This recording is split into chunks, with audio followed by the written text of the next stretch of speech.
জিন্দগিটাত বহুত ভিডিও বানালো দোষ এই জীবনটাত বহুত ভিডিও বানালো বুঝা পাইছা কিন্তু কোনোদিন 10 টাকা কামাই করবে না পালো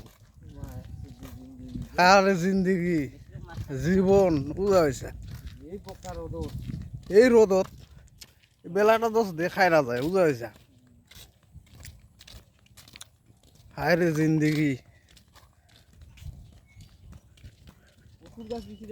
কচুর গাছত ফাঁস দিয়া মরার দরকার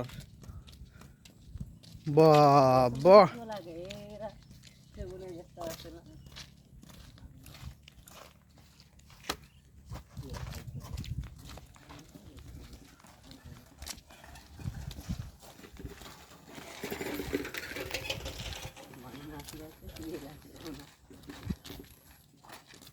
खाली हारी ले आके पट पट पट लगा के देखो ये ठीक है